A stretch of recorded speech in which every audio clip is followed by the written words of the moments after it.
go through stress. One of the most profound things, my wife was attending MTSU. Matter of fact, we were living down in Nashville, and my wife's a flight attendant now, but she's a registered nurse also, and she was actually attending at MTSU and went into one of the psychiatric facilities, and the professor stopped them dead in their tracks as she tells a story and turned around and said, there's basically one thing, main thing that separates the folks you're going to see today that are receiving treatment and us. We cope and they don't cope so well. And I always thought, that was pretty profound, is that we have stress just like folks that have a lot more stress. We all have stress. Our organizations have stress. So again, thank you all for being on the call today. We're going to end this call by tying a nice ribbon around the presentation. So on the sheet of paper you have in front of you, if you could write down either some questions or maybe a couple of key points. You learn more from each other than you ever learn from me. All I am is somewhat of a facilitator. There's no new models, only new applications. You're going to hear and see a lot of things that you've heard before, but I know personally me, at 55 years old, almost 56, my birthday will be July 16th. So again, if nothing else, give me a nice early birthday gift by asking questions and making some comments at the end. But at 55, almost 56 years old, I'm at a different place in my professional career, obviously. And in these models on organizational health or teamwork we're going to talk about next week, or traction we talked about the week before, they mean something totally different this year than they did maybe last year, maybe 5 years. So let's go ahead and get started. The three values, as Carolyn mentioned earlier, and I'd like to thank Carolyn and Susie for facilitating, Bradley, all the great folks at their organization, all the great folks in your all's chambers and private industries and college universities. But, my three values have always been this, but they've definitely been magnified during this crazy times that we live in right now. Re-engagement, reinvention, recommitment. And I know everyone on this call would agree you've had to re-engage. One thing about stress is you get caught up on your sleep. If the immune system, which we're going to talk about the immune system, I should be in pretty good shape. I take naps every afternoon. I've always taken naps in the afternoon, maybe in my car. But during this COVID-19, I've worked harder, but I've also taken more naps and gotten more rest. But I've had to re-engage after that sort of depression. And again, we all suffer some type of stress or depression, but after that sort of initial depression or stress, I had to re-engage on who I am, what I do, the why, not just the what, which we'll talk about that in a few minutes. I've had to reinvent. I didn't do Zoom calls. I didn't do online training. I'm actually offering a 10-week leadership program starting in September. I'd never done that before, and I should have been probably doing it for the last 3 or 4 years. Most colleges and universities are offering online training. What makes me different? My clients need that flexibility as well. So I've had to reinvent, I've had to recommit. I've had to recommit as a trainer, as an instructor, as a husband, as a father. And I find myself doing that on a regular basis. So I'm sure they're your value as well.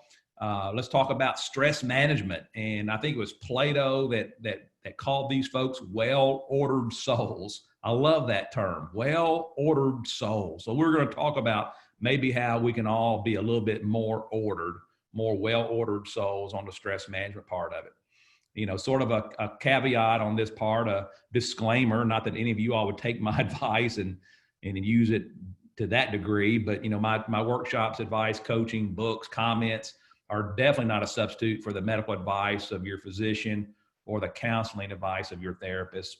We all have therapists. I have a coach.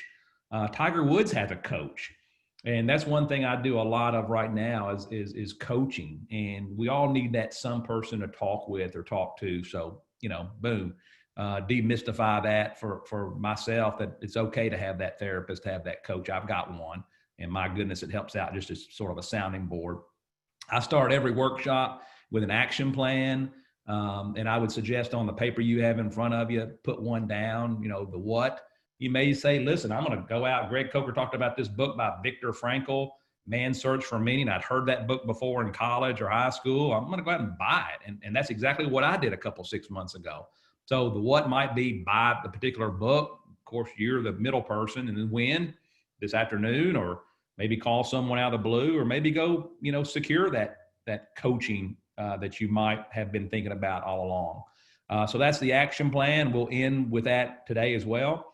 Let's talk about stress. What is stress? There's lots of definitions of stress. Just Google's definition. This is one that I like and that I use quite a bit. The rate of wear and tear on the body and the mind. You know, I go to the lake every weekend and man, I am beat up. I mean, I love the lake. I've got a buddy that was down there with me last week and he wanted to buy a boat. His wife said, I don't want to buy a boat. I want to buy a pool. And I'm like, Jim, if you and your spouse are not 100% tied into doing this lake thing, it ain't going to work. It is a lot of work. It'll kick your butt every weekend. We love doing it. My wife and I do. But we are beat up on Monday morning. Well, stress is, guess what? It's the beating up of your body, but also on the mind, you know, all this stuff that's going on right now. So there's lots of definitions. That's just a definition, not the definition. You know, bottom line, the more life stress we experience, the greater likelihood we'll eventually get sick. You know, under stress, our immune system functions less efficiently. You know, Carolyn and Susie and I were talking before we got on the call, or everybody else on the call. My dad's from Hartsville, Tennessee, Trousdale County. You know, good old Tennessee boy. And I used to play basketball as a kid, and I guarantee your mom and dad, grandparents used to tell you the same thing. Son, don't go out with your hair wet. You know, put that hat on, you can get sick.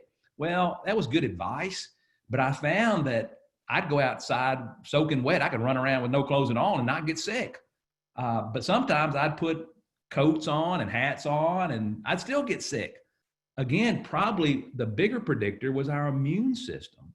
And we need to make sure that immune system is working as efficiently as possible. You know, stress and its impact on our health have been studied for a very, very long time. I mean, it goes back thousands of years. Shakespeare, you know, things are neither good or bad. Thinking makes them so. You know, and we've all, you know, your mind only has one way to perceive things. It's the way you tell it. You know, my son, I remember saying, you know, we were playing pool when he was probably 5 or 6 years old. He goes, I suck at this. I suck at this. And I was like, I got so mad at him. He's 28 now. He'll still remember that time I got so mad down in our basement. You know, because guess what? If you tell yourself you suck at something, guess what? You're going to suck at it. You know, and I'm preaching to Greg Coker, not to you, but I've got to make sure I'm telling myself more of the positive. I got to be realistic, but I've also got to be that positive. You know, both Plato and Aristotle were curious about people like the people on this call. They were curious about people like me who remained healthy. We coped with circumstances while your friends, my friends, our family members going through the same things we're going through are overwhelmed and sometimes even crushed. You know, what makes the difference between folks on this call and some of our friends and family that don't always cope so well? So recent studies on stress. Let's talk about some recent studies on stress. A phone company. I used to work for the phone company. Worked for Bell South in Nashville, Tennessee on Donaldson Pike, just down the road from most of you all right there. Well, he studied at AT&T, and I didn't remember ever hearing about this study when I was working for the phone company, but he studied folks who were healthy. And he was pretty much the first one who studied healthy people. Most folks studied folks that didn't cope.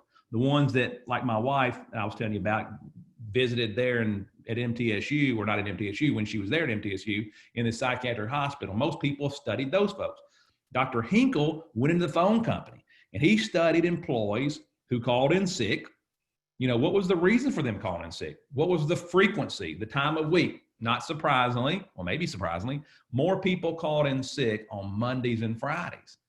But after he called in and after he studied those folks that were calling in sick, he thought, you know, I need to call the people who never call in sick, like the folks on this call. I guarantee most folks on this call would probably say, you know, I've not missed a day of work in 3 or 4 years.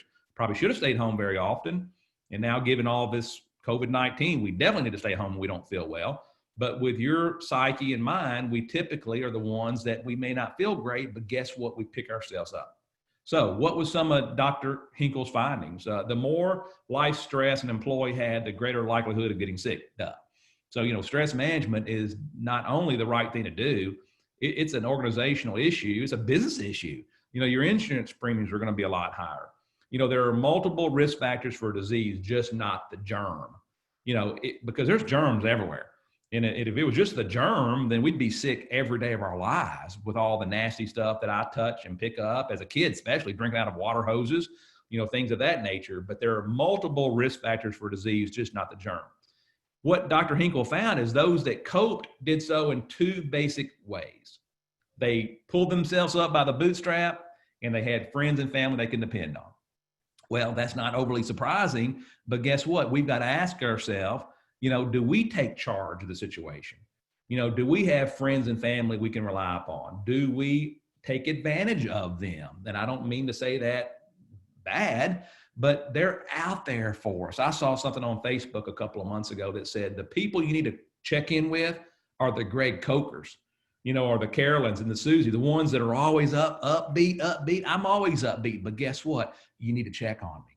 You need to call. Say, Greg, how you doing? I'm doing okay. No, Greg, how you really doing? Because guess what? We all have to take charge. We all have to have friends we can rely upon. And now more than ever is that opportunity to check in with those friends, to make sure we have those friends and family. What about Dr. Robert White? He was a psychologist also. He emphasized the importance of planned, orderly problem solving.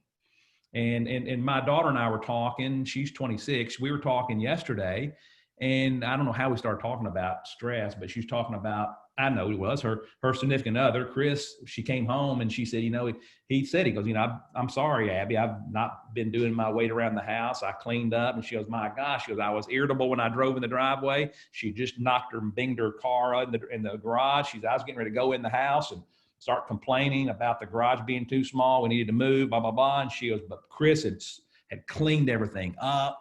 She goes, boom, I was automatically happy. And I thought, because guess what? Order is a big deal. My sister, God bless her, she deals with a lot of stress, and she has a lot of stress on her. But if you go to her house, it's never clean. I mean, maybe it's not dirty, but it's no order to it. And you've probably seen on Facebook the Navy SEAL commander that talks about making your bed. Wow. I mean, something is easy, and my bed's not made right now. I'll be honest with you, it's not made, but I try to have order in my office here, and I work from my home. A lot of you all are working from your home now, or maybe you're back to the office now, but guess what? I have found during stress, if I can make my office at home orderly, shut the door, I get up and take a shower, I put a nice dress shirt on, then I feel better about what's going on. And that's exactly what Dr. Robert White was talking about. He talked about planned, orderly problem solving. Now, this is a problem solving model. I don't say I invented it. I didn't. I was actually working with Bell South there in Nashville, and one of our participants, an old crusty guy that was a line worker, no offense to him, but he said, Greg, you've been talking a lot about problem solving. I can sum up problem solving based on what you're saying are the main components by GBAS. And I went, what are you talking about GBAS? He said, well, you got a goal. You talked about having a goal, and you suggest we phrase it in a form of a question, like, how do we increase employee engagement at our company? That's the goal. What are the barriers of doing that? Well, we're working from home now, and we all travel, and we don't see each other every day. Well, so you start listing all those barriers. At some point, you've got to think about, well, what are some ways we can actually improve employee engagement? So you start brainstorming. That would be the alternatives.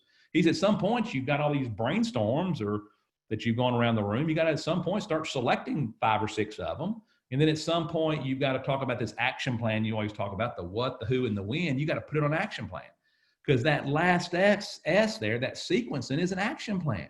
I'm a pretty responsible person, but if my name does not get on an action plan, the chance of it getting done are slim to none. As I mentioned earlier, Slim just left the building. So in our personal lives, in our home lives, maybe this is a problem-solving model you share with your family. You share with your friends. So again, the last S there is that sequencing is the action plan. And when I go into a conference room at companies I work with, and I see a bunch of action plans left over from the meeting they had the day before, that tells me a lot about the execution of that company, how disciplined they are. If you leave a planning session or any of your meetings and it's like, okay, see you all next week, thank you, and there's no action plan, the chance of it getting done are slim to none. As I mentioned earlier, slim and none probably just left the building. So how disciplined are you as far as handling your stress? Thinking outside the box, creativity during difficult times. We probably did this in the first couple of workshops, and you're like, oh my gosh, the 9 dots again. I love this 9 dot exercise. And again, the task is on the sheet of paper you have in front of you, connect all 9 of these dots using just 4 straight lines without lifting your pen or pencil or without retracing the lines. Connect all 9 dots using just 4 straight lines without lifting your pen or pencil or without retracing in the lines. The only way we can do that is, guess what? Go outside the 9 dots. And during stress, I mean, we're talking about Zoom on the call before you all jumped on. We're on Zoom right now. What an out of the box thing to do on the weekends. How many out there have had Zoom calls, social hour or happy hour, with friends and family? That's outside the box. And we have been forced to think outside the 9 dots. But a key point, there are certain things in your company, in your chamber, you never get outside the 9 dots. I work with a lot of industry safety folks. You never compromise safety. My former employer, the gas company, man, safety was job number 1. You never compromise. You always stayed inside those 9 dots. But guess what? Where appropriate, we're going to be more creative when we get outside those 9 dots. So let's talk about Maslow's hierarchy of needs. This is an oldie but goodie, is it not? I mean, if you had college psychology, that was probably the first model you learned. I love this model because guess what? At 56 years old, or almost 56, I am getting closer to that top, self-actualization. What does that mean? Well, it means I cry more. I tell people I love them more. I go to the library and just by myself. I go out and that's self-actualization. The bottom part of it is physiological. I mean, when we're born, we need somebody to take care of us and then safety, then love and belonging. You start getting into puberty and, you really start going crazy there. Then that self-esteem and then that self-actualization. Well, guess what? During stress, we need to make sure that the employees in our company have sort of gone back. We've all gone back. That safety. Do I have a job left? Do I belong here? Only essential employees will report. Well, I must not be very essential. Well, that's that sort of belonging, that self-esteem, to tell people I care about them. Well, guess what? This COVID-19, I am convinced, I'm an optimist. I am convinced there'll be more good that comes out of this quarantine than bad. It's been hard. It's been tough. I wouldn't wish this on my worst enemy or country worst, but it's brought out a lot of positives. For me personally, probably for you personally, my family, our community, and Maslow had it right. Of how do we get up to that self-actualization? We start feeling comfortable with who we are. A lot of that is stress management. A book by Viktor Frankl, if you've not picked this book up, Man's Search for Meaning. The whole premise of the book is Viktor Frankl was in a Nazi concentration camp. And he was there, I think, 6 years. His basic premise is that he should have died. He was sick enough to die. He didn't die. There were friends of his that weren't as sick as he was. They died. His basic premise is you've got to have a purpose. My first book is Building Cathedrals, The Power of Purpose. What's your cathedral? Your family's your cathedral, your body's your cathedral, your company's your cathedral. If I were incarcerated, in a Nazi concentration camp, what would be my cathedral that I would have to live for my family? I'd want to write that next book. I'd want to go out there and do what's your why, which we'll talk about Simon Sinek in just a few seconds. So we talked about that earlier. I repeat a lot of stuff because it's good stuff. We retain the ability to choose our attitude. There will be suffering, but it's how we react to it that counts. There is meaning in suffering. And I talk about the fire in my book, Building Cathedrals, A Power of Purpose. Pre-1666, London was horrible. Prostitution, poor sanitation, 10,000 people a year died of the plague. What was the number 1 cause of the plague? Rats and fleas. But guess what? After the fire of 1666 that leveled London, it burned all the buildings down. But guess what else it burned down? It burned down the rats and fleas. And the leaders of London, the leaders of your community, your church, your chamber, your company said, rats and fleas are gone. Let's make this place better, stronger, and faster. And that's that purpose, the power of purpose and its impact on survival. The true test of character is revealed in how we act based on some of this stress it's causing us. Elizabeth Kubler-Ross, this is more on death and dying, but guess what? It's on grief also. And I think this relates to the COVID-19. How many at the very beginning said, there's no way in heck this is true? My brother-in-law said, we're going to shut down schools. I said, Nelson, mark my word. Your son Reed, my nephew Reed, will not go back to school this semester. And unfortunately, I was right. But at first, it was all denial. Then you got real PO'd. I mean, anger. But at some point, you started bargaining. I started praying to God, and I still pray to God. God, put a protective shield around my family. Thank God He's done that. But I started bargaining. If you'll only do this, I'll do this. I'll start being better. I promise I'll be a better husband. I'll be a better father. Then there was some depression. But at some point, depression, we're all suffering from it. At some point, you got to pick yourself back up. That's an acceptance. So I would bet most of the folks on this call now are probably more of that acceptance right now. We've accepted the new normal, whatever that is. But guess what? If I start watching the evening news all over again, I watch WTVF, I still get national channels. You know, when I watch local news, that can be sort of upbeat, uplifting. But I start watching that darn national news again, boom, I go back down to denial. And then I get back to anger again.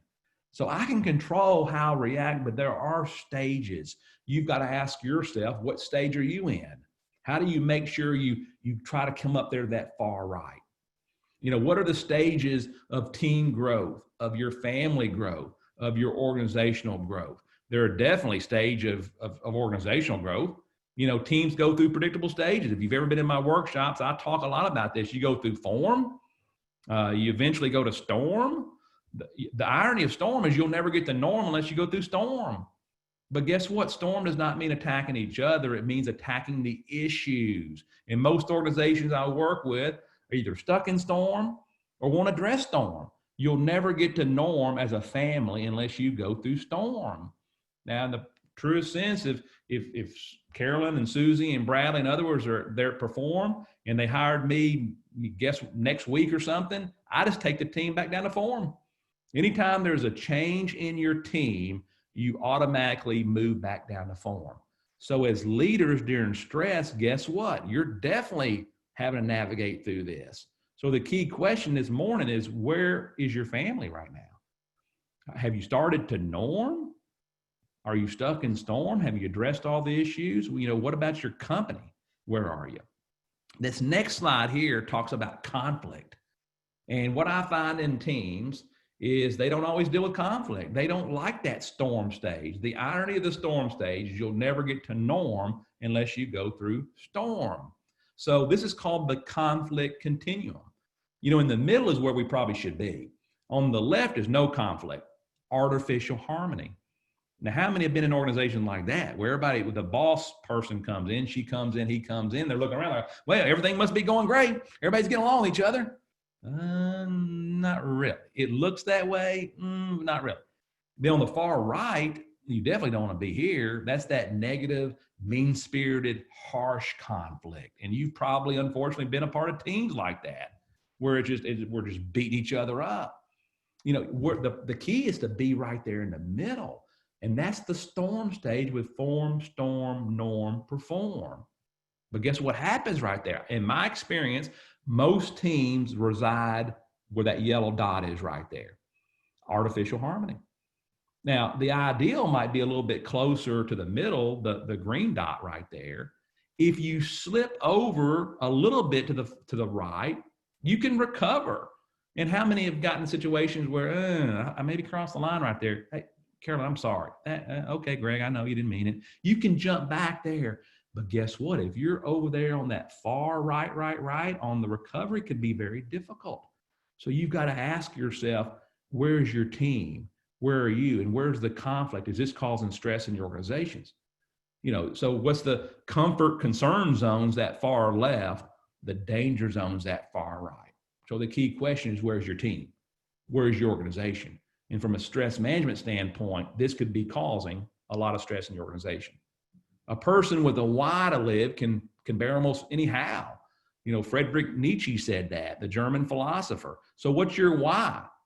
We talked about Simon Sinek in an earlier Zoom call we had a couple of weeks ago, and I'm not going to totally repeat all of this, but again, if you've not Googled Simon Sinek TED Talk, start with why. That's the number 2, I don't know what the number 1 is, but the number 2 most downloadable TED Talk in the history of TED Talks over almost 10 years is this TED Talk right there. What he talks about is a golden circle. You know, you've got the what. Well, what do you do, Greg? Well, I'm a consultant, trainer. I write a few books. Well, how do you do it? Well, you know, I spend some time. Well, why do you do it? Why do you do it? You know, people are more motivated by your why than your what. And during times of stress, we tend to focus probably more on the what than the why. We've got to quarantine. We've got to take care of ourselves. People are more motivated by your why than your what. Martin Luther King, I have a dream, not that I have a plan. And given the racial disharmony going on right now in our world, thank God, and I use that word with all sincerity, of the peaceful protest going on right now. And you have folks out there that are talking about the why. The ones that are doing the looting are probably more focused on the what. The why. Martin Luther King, I have a dream, not have a plan. The Wright brothers, who were the first ones to come up with commercial airline flight? It was the Wright brothers, because they were more focused on the why, versus Langley got $50,000 from the War Department, a ton of money in the early 1900s, was more focused on being famous. That was the what. So we talk about the juxtaposition there of the why, the how, and the what, but a lot of folks say, well, sounds like psychology to me. Well, it's actually a little bit of psychology, but it's a lot of neurology too. Our brain, the two parts of our brain, the limbic and the neocortex. And during stress, we definitely focus on the neocortex. That's logic. What do we need to do? But we also need to be focused on the limbic. That's the emotions. How am I feeling? How are other people feeling? Are you checking in with those folks? You got to have that IQ, and you got IQ, you wouldn't be on these calls. You wouldn't have the positions you have as leadership. Leadership's action, not position. It's not a seat that you hold. It's an action that you do. But what about your emotional intelligence? Now more than ever during stress. And what is emotional intelligence? Our emotions are contagious. Resonating energy, enthusiasm, all playing a crucial role in getting us through this pandemic. I'm an optimist. I could curl up in a fetal position, but it's not going to do anybody any good.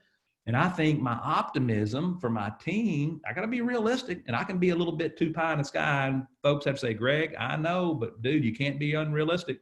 I know I've got to balance the two, but the converse is true. If we spread negativity, mistrust, fear, gloom, and doom, we are more likely to prolong this pandemic. And how many have family members like I do and friends that are at some point, I'm like, I don't want to call anymore. And I'm not going to call them anymore. Have you read the book Energy Bus? If you've not read the book Energy Bus, it's a fable, easy read. I've not put that on my reading list. Make sure you buy the Energy Bus. It talks about the 10 reasons to have energy on your bus, is the metaphor right there.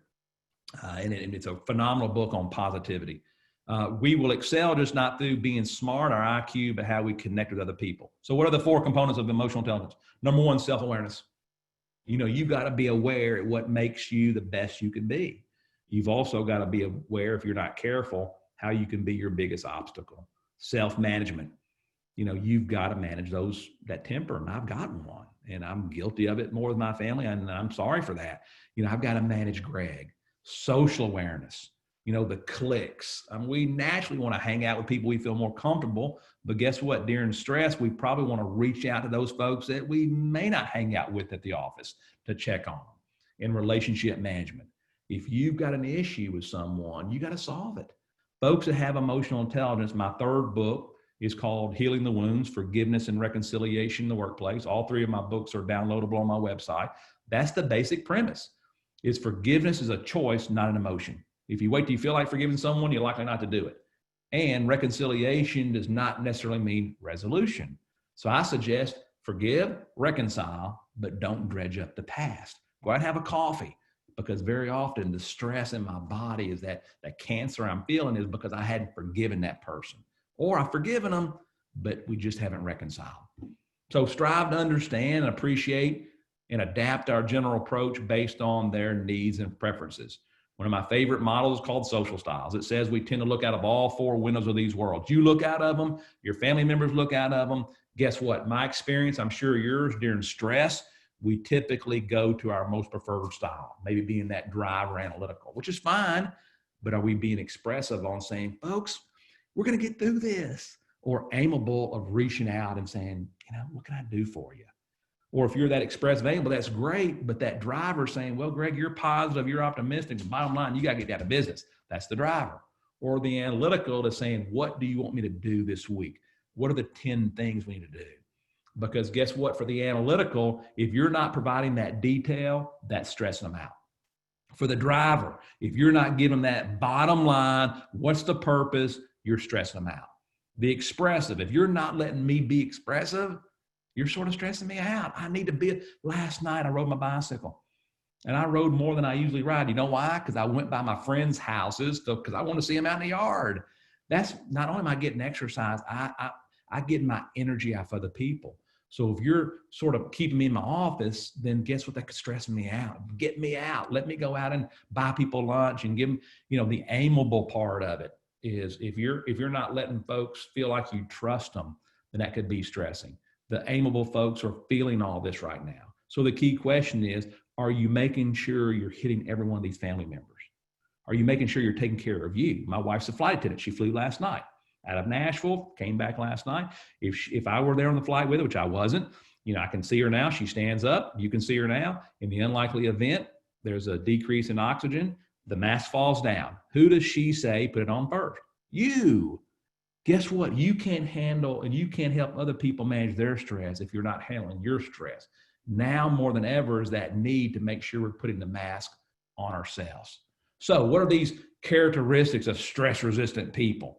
And there are actually 7 characteristics. We hit on some in a few of the other calls. Let's talk about Dr. Raymond Flannery, who came up with what we call stress-resistant people. Becoming Stress-Resistant is the book he wrote. He studied over 1,200 women and men for 20 years. The basic question is, what were their specific skills and general overall strategies for adapting and coping with life stress? We call these folks well-ordered souls. Number 1, and as we go through these, maybe take an inventory. You have all 7 of them, I'm sure, but which ones you need to sort of take off the desk and polish up a little bit? They take personal control. Number 1, they take personal control. They're empowered versus overpowered. Internal control, they're self-initiated, self-directed problem solvers versus crawling up in a ball, waiting for other people to help them. Now, there's nothing wrong with crawling up in a ball and waiting for other people to help you. We need all people, it does take a village in a sense to have people help us. But guess what? Folks like you and me, after I got fired from corporate America, I cried. One thing about depression, you get caught up on your sleep. But guess what? At some point, I had to get out of the house. I had to lose the weight. I had to buy the new suit. I had to take care of Greg Coker. And that's what you all do is you've got to take personal control. After my dad passed away about 7 years ago, my mom, we still cry. But guess what? My mom sold the house, moved into town, started dancing again. She took personal control. And those are the folks that will live to be a long, long life. Number 2, task involvement, purpose driven. What's your cathedral? What's your cathedral? A reason to live, like Friedrich Nietzsche said. A person with a why can bear almost any how. A person with a why to live. Number 3, wise lifestyle choices. Regular physical activity is probably as close to a magic bullet as we will ever come to in modern medicine. Dr. Joanne Manson said that at Harvard. I believe it. Me riding my bike last night, me walking more. And definitely, the reason I really rode my bike is because I ate a whole pizza, and I had a brown derby from Dairy Queen. So, but bottom line, still, I was out there activity. Modification in lifestyle could prevent or delay 75% of illness and disease. The other 25% is genetics and the environment, which we have little or no control over. So let's go back. Number 1, take personal control. Number 2, task involvement. Number 3, wise lifestyle choices. Number 4, how do you do on this one? Seek social support. Boredom, chronic loneliness was risk equated to a pack of cigarettes a day. Now, if you're a lonely smoker, you're in deep trouble. Brigham Young did a study on longevity, and all these predictors, they're powerful, and we need to make sure we recognize them, from environmental, blood pressure, weight, exercise, all from the bottom. What are the top 2? Strong social interaction, close relationships. And my mom, she's doing well. My mom's a fighter. But one thing that's really gotten her down and depressed about this COVID-19 is she can't go to McDonald's with her friends. She can't go to Dairy Queen or overtime pizza on Fridays. But guess what? She's been creative. We've got on Zoom calls because guess what? The people interaction will help you live to be a long life. And it's a big stress reducer. Number 5, sense of humor. Humor and laughter stimulate your immune system. It's basically that drug that I take every day. It's called endorphins. Researchers discovered that on average, I love this one, Toddlers laugh 400 times per day. Adults only 15 times per day. I need to start laughing more, because guess what happens when I do laugh? Like I said, when I watch Caddyshack, when I see something on Facebook that I have to share and go, oh my God, I'm a boater. And I shared, if you go to my Facebook page, I shared a little cartoon of a guy probably a guy, not a gal, a guy or a gal, probably a guy like me. And I say that with negativity on me, is backing his boat down the ramp, and how many times he has to start over and go back on there, and all the stress right there. I laughed because that's been me before. I could laugh at myself. And that's healthy. Anger triples mortality rates. You know, an idea during this COVID-19 is, are you having a movie night, a comedy movie night? Because that's number 5. Number 6, religious values. This is not a religious presentation. Dartmouth, Harvard, MIT have all done studies. People who pray are sick less often. Folks go to church, get out of the hospital quicker. And I'm not going to read all these for you because there's several of them right there. You can look at those yourself. But bottom line, there is a lot of research of religious values. It's that do unto others as you would have them do unto you. And number 7 is optimism. Number 7, optimism is more of a worldview. Number 5, the sense of humor is more of an emotion. How many had grandparents like I had that said, this too shall pass? And guess what? What they're basically saying is, after the fire of 1666, guess what? You're going to come out better, stronger, and faster. And I think optimism will get us out of this pandemic. Fear got us into it. Again, not to dismiss the seriousness of all this. It's serious, big time, but optimism will get us out. So let's talk about your growth zone. And I stole this. Actually, I think I got it off of Facebook. But look at the very beginning, this far left-hand side, that's the fear zone. And we were all in that fear zone. And then eventually I started moving a little bit. What can I learn from this? How do I do the re-engagement, recommitment, reinvention? And it was the learning zone that I came up with this workshop. I'd never done a workshop on stress before. I talk a little bit about stress, but I started doing research on it. You know, what can I do to help people? That was the learning zone. Then the growth zone. I started finding a purpose of maybe I should be doing more of these workshops there. But guess what? As soon as I start watching the nightly news a lot more and getting all depressed, boom, I go right back down the fear zone. So you've got to ask yourself, where are you? So again, I end the workshop the way I started, on an action plan. You know, take a look at your action plan. Hopefully you have at least 4 or 5 things there of some, what are you going to do? What are you going to buy that book or watch that YouTube video? And of course, the middle part would probably be you. And then when are you going to do it? Again, if my name doesn't get on an action plan, it's probably not going to get done. So, Carolyn, I'll open it up for questions, comments, tying it all together. You all learn more from each other than you'll ever learn from me. I've got 10:42 on my watch in front of me, so we've got some time. Again, thank you all very much. God bless. Re-engage, recommit, reinvent. We'll open up for questions. The next Zoom call is on effective teams. So hopefully you'll join us for that one. But right now, let's talk about what are some points that grabs your attention. Hey, Greg. Yeah, this is Carolyn. One of the comments we got in the chat, Patricia sent in, just said, which I think is a great recommendation. She said for her, the best way to handle stress is to focus on things that she can control and not worry about the things you cannot. If you want to kind of follow up on that. That's strong. Excellent point. Excellent point. If anybody else, like we've mentioned, wants to send something, that's the only thing that has come in via the chat.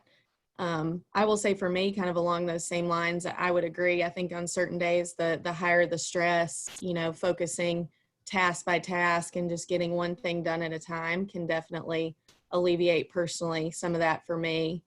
But great presentation, Greg. Do you want to, I know your slide right here kind of tying it all together. Will you kind of give us just a minute or two wrap up again? And then will you also share for next week's session a little bit more about the team effectiveness topic and what you plan to address in there? Sure. Well, you know, I guess if I could sum up the stress management, you know, are the 7 characteristics. I mean, we all have them. We've got to take personal control and that social aspect of it and be creative and for not to beat ourselves up. I think as leaders, we put on this face, and you've got to put on the face of a leader. But I think it's also, when we talked about change in the Zoom call, the 7 dynamics of change, the first dynamic is people will feel uncomfortable, ill at ease, and self-conscious during change. Well, they all feel that way. So why not stand up and say, folks, I know during these changes, you're going to feel uncomfortable, ill at ease, and self-conscious. Guess what? I do too. That self-disclosure as a leader, just to be able to say, hey, I feel the same thing. I'm stressed out too, but guess what? We can manage stress. You manage stress. We're here for each other. So really just an acknowledgement. We all suffer from it. It's okay. We're here for each other. So that would be my takeaway on that, if I could sum it all up for me personally. And then next week on teams, we'll talk about what really good teams do, where teams get stuck, the 5 dysfunctions of a team. We'll talk about making sure you have that GWC. They get it, they want it, they have the capacity to do the job. We'll talk about a little bit more about the form, storm, norm, perform. So we'll tie everything together. I'm sure you're probably seeing connections between all 4 of these Zoom calls, and hopefully they should coalesce together. So thank you all again. Is there any way you can open up for questions right now, or does the webinar prevent you from doing that? This version, I can definitely, if anybody wants to talk, just send your name to me in the chat. We did get a few more comments, if you're okay if I read those off, Greg. Yeah, thank you. One of them from the Maury Alliance is actually a question. How can you increase resiliency? They said there are some good articles on that, but any comments? That's a good question. How do you become more resilient? It's a great question. I don't know how to answer that. Google that. And one thing that, God, thank goodness for the internet. I got a lawnmower. I got 2 blades I need to buy today, and I Googled blades for this particular lawnmower, and boom, it popped right up. But last week, I'm really focused on trust right now. For feedback to be effective, there has to be trust. If I trust you, I'm going to accept your feedback. If I don't trust you, I probably won't. So I've been doing some research on trust, and exactly what this comment just said there is Google resiliency is. So I Googled, how to develop trust with your employees. Tons of articles out there, great articles, good YouTube. So I would suggest, and that's what I'm going to do. I'm making a note to myself of how does one become more resilient? Excellent question. And we'll thank you to Sarah. Sarah commented as well that she's got a link that she'll put in the chat. So when I send the follow-up email to everybody, I'll include that as well. So thank you, Sarah. Greg, can you spell, Diane said you mentioned Dr. Raymond Flannery. Flannery? Yeah, how do you spell his last name? That was a question. There it is right there. You see on the screen? Oh, perfect. Flannery. Yeah, so as soon as I get off the call, I'm going to send Carolyn the PowerPoint, and so you'll have it on that as well. Awesome. Yeah, we'll share that, and then we'll upload the replay as well. Just a few more comments too. One person sent in, said for her, prioritizing self-care is extremely important, which goes back to the mask oxygen comparison. Too often we think if we just work harder, that will help, but sometimes taking a step away is what's needed. Mm-hmm. So we also provide that space for our employees as their leaders. That's strong. Great comment. That's strong. Another comment to you, Greg. It said, I like your recommendation of closing the door and getting a routine together. I was flying by the seat of my pants the first few weeks of COVID. Also me too. I can understand that. But now that I have a routine, it's much better. Yeah, I found, and I've worked from home for the last 7 or 8 years. And in my experience with working from home, if you're going to do it on a regular basis, you're going to have to get your office to look like a real office. I got French double doors on and I don't know what we bought this house in October, so I'm not sure what it was. It may have been like a dining room or something of some sort, but I made an office, French double doors. It looks like an office. It feels like an office. I can come in my office because I have to psychologically get pumped up to work. The times I've tried to do it out of a bedroom with the sewing machine beside me and the bed behind me, you know, for me, it just didn't work. You know, you got to get up, you get ready like you're going to the office, let your family know when I've got that door shut, I'm working, you know, feel free to look at me and smile and I'll come in there in 10 minutes. But that's been my experience. I don't know if it's any of your all's at all, but excellent comment. I agree.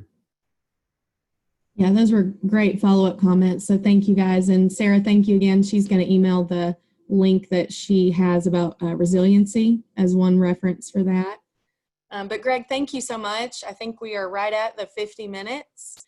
We will follow up with everyone. As Greg mentioned, we can share the slides as well as a replay of the recording. So if you'd like to go back and look at anything, and for those who registered but were not able to attend, we'll make sure to send it to them. But Greg, fantastic presentation. Thank you so much. I know the last few months have been different for everybody, and these past 3 sessions have been so helpful in different aspects. I know for myself and especially a lot of the attendees as well. So thank you. My pleasure. My pleasure. Looking forward to seeing everybody next week on team effectiveness. Yes, we'll see everybody next week, hopefully Tuesday, 10 a.m. Central Time, and we'll follow up from today's session by the end of the day today. So thank you guys so much. Have a great day. Have a great rest of the week. And thanks, Greg. We'll see you next week. Thank you all.